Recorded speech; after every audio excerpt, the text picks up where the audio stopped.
Hello दोस्तों, मेरे blog में आप सभी का फिर से स्वागत है। आप लोग कैसे हो? आई होप अच्छे होंगे। तो दोस्तों, ये जो मैं वीडियो बना रहा हूँ, जैसे जो भाई हेल्पर है, हेल्प किसी को काम मालूम नहीं है और कम पढ़ा लिखा है और वो इस काम में किसी हेल्पर ही में आना चाहता है, कोई मजबूरी है, कुछ काम है कि कैसे किस काम में आए ताकि बंदा बढ़ भी सके आगे। तो दोस्तों, ये मैं आपको बता रहा हूँ, हेल्पर की वीज़ा के लिए आप अगर आते हैं तो हेल्पर की ज़्यादा सैलरी नहीं होती फर्स्ट ऑफ ऑल।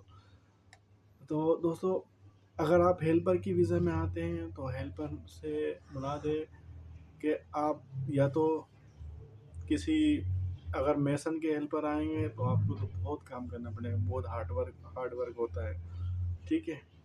और आप आते हो किसी फूड पैकिंग में, वो हेल्पर के लिए सही है। या फिर आप आते हो क्लीनिंग क्लीनिंग मतलब जैसे ये हाउस क्लीनिंग हो गया, और मतलब ये बिल्डिंग के अंदर भी होते हैं कॉमन एरिया की क्लीनिंग वगैरह के लिए, तो वो भी सही है। लेकिन अगर जैसे किसी मेसन के साथ में या किसी टाइल्स पत्थर वाले के साथ में हेल्पर ही मजदूरी करने के लिए आओगे तो वो तो बहुत मुश्किल है, क्योंकि गर्मी यहाँ पे बहुत अच्छी पड़ती है। तो इसलिए अगर आप आना चाहते हैं हेल्पर, यहाँ को कोई काम मालूम नहीं है, तो सबसे पहले मैं ये कहूँगा, आप अगर आपको कोई काम मालूम नहीं है तो पहले सीख लें। क्योंकि जो है ना, ये सैलरी, हेल्पर की सैलरी जो है ना, वो आप 10 साल काम करें या 5 साल काम करें, अभी जो 2012 या 13 में थी सैलरी, वो ही आज के टाइम में हेल्पर की सैलरी है जी। कोई बड़ी नहीं है। तो अगर आप कोई स्किल सीख लेते हैं तो उससे ये होता है कि आपके सैलरी बढ़ने के चांस होते हैं। स्किल्स का मतलब ये, कोई भी काम सीख लेते हैं आप जैसे, तो काम की जैसे वैल्यू होती है। और बाहर गल्फ़ में आने के लिए 4-5 काम ऐसे हैं जो बंदा सीख ले तो वो काम कभी ख़त्म नहीं होते और सैलरी भी अच्छी मिलती है। देखो, ज़्यादातर जो है ना, एक ये जो कार मैकेनिक होता है ना, कार मैकेनिक का भी काम बहुत अच्छा चलता है बाहर गल्फ़ में, क्योंकि कारें बहुत होती हैं। और दूसरी बात ये कि बंदा दूसरा दूसरा काम ये कि लिफ्ट का काम, तीसरा एसी, और चौथा प्लम्बिंग, और पांचवा इलेक्ट्रिशियन। तो ये जो काम है ये कभी बंद होने वाले नहीं हैं। और आप हेल्पर में आओगे, हेल्पर में भी आके लाइफ है, अगर बंदा खुद बदलना चाहे तो अपनी लाइफ को, जैसा भी आप किसी फूड पैकिंग में आ गए, फूड पैकिंग के लिए आप आ गए, तो फूड पैकिंग में आपने करना क्या है, आपके 2 साल तो ज़ाया होंगे। तो 2 साल भूल जाएं कि हम पैसे घर पे भेजेंगे, क्या करें। तो अगर 2 साल, अगर आप घर पे, अगर आपकी थोड़ी फाइनेंशियल सही हो, हैसियत सही हो कि घर पे पैसे नहीं भेजे 2 साल, तो उसमें आपने करना क्या है, उसमें आपने लाइसेंस ले लेना है। गाड़ी का लाइसेंस ले, कार का लाइसेंस ले लेना है। वो कार का लाइसेंस लेके आपके पास एक स्किल हो जाएगी ड्राइविंग की, तो आप उसमें आप अच्छी सैलरी ले सकते हैं। जैसे 2500, 2600, 2600 दिरहम, मतलब इंडिया के 50,000, 60,000, 60,000, इतने आप ले सकते हैं। अगर आप हेल्पर में हैं तो हेल्पर की सैलरी ज़्यादा नहीं होती है, 900, 1200, 1100 दिरहम, इतनी सैलरी होती है, इससे ज़्यादा नहीं होती है। क्योंकि अगर आपको कोई बोले कि हेल्पर में 1800, 2000, मुझे भी इतना टाइम हो गया, मैंने नहीं देखी कि हेल्पर की 2000। हाँ, अभी मैंने एक बंदे की देखी सैलरी हेल्पर में 1600। हेल्पर क्या, मतलब वो जो ये कार पार्किंग क्लीनर होते हैं ना, उनकी सैलरी। लेकिन उनका काम भी ऐसी होता है भाई, काम भी इतनी मेहनत का काम होता है, बहुत हार्ड वर्क होता है। तो उनकी सैलरी है 1500।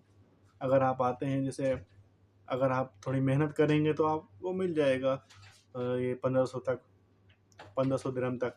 जैसे कार पार्किंग क्लीनिंग में हो गया अपना, थोड़ा अगर आपको मालूम है, कार अगर आ सकते हैं, कार वॉश में भी आ सकते हैं, उसमें भी थोड़ी सी टिप वगैरह मिल जाती है, तो कार वॉश में भी आ सकते हैं। लेकिन अगर आप काम सीख कर आ जाएँ तो वो आपके लिए बहुत बेहतर होगा दोस्तों, क्योंकि स्किल का है ना, जो होना बहुत ज़रूरी है।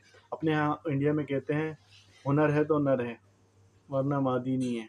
मादी तो आप समझते होंगे क्या बोलते हैं, मतलब कि अगर आपके पास हुनर है तो बंदा मर्द है, हुनर नहीं तो फिर औरत है, इसका मीन्स ये है। तो बेहतर होगा कि आप लोग कोई भी काम सीखें, समझे, काम का वैल्यू बढ़ता है। हेल्पर जो 2012 में 12 में भी जो हेल्पर थे वो 1100-1200 ले रहे थे, वही आज देख लो 2024 में भी उतना ही है। और मैं अपनी बताऊं, मैं स्किल में आया था, मेरा देखो इस शुरुआत में मैं 1500 पे आया था, अल्हम्दुलिल्लाह अभी मेरी अच्छी खासी सैलरी है। तो स्किल का ये फ़ायदा होता है, आप जहाँ जाओगे, जैसे भी कहीं भी आपने प्लम्बिंग में आ गए, एसी टेक्नीशियन में आ गए, पहले फर्स्ट ऑफ ऑल आपको पहला जो वीज़ा होगा वो उसमें थोड़ा कम सैलरी मिलेगा, 1500 से स्टार्टिंग होके 1800 से स्टार्टिंग होके आपको मतलब बढ़ता ही रहेगा, 1500 से 1800 मिलेगा। फिर आप 2 साल इधर करेंगे, फिर कहीं और जाएंगे, इंटरव्यू देंगे, अच्छे से इंटरव्यू दे के वहाँ पे सिलेक्शन करेंगे, वो हो जाएगा आपका सिलेक्शन, आपको अच्छी सैलरी का ऑफ़र देंगे, आप चले जाएँ। तो दोस्तों हेल्पर जो है, मेरी राय तो ये है कि हेल्पर का काम तो बंदा हेल्पिंग में आके तो वो फ़ायदा नहीं है, लेकिन कोई ना कोई स्किल सीखे बंदा तो अच्छा रहता है। तो दोस्तों बाकी अगर कोई भाई मजबूरी में अगर हेल्पर में आ चुका है या आना चाहता है, हेल्परिंग में कोई मजबूरी है, तो फूड पैकिंग में आ जाए, या फिर आ जाए ये सुपरमार्केट का जो बंदा होता है, सुपरमार्केट में आ जाए, या मॉल के अंदर आ जाएं। हेल्पर मॉल यानी सुपरमार्केट का हेल्पर हो गया या मॉल का हेल्पर हो गया, उसमें आ जाएं, तो वो भी अच्छा रहेगा।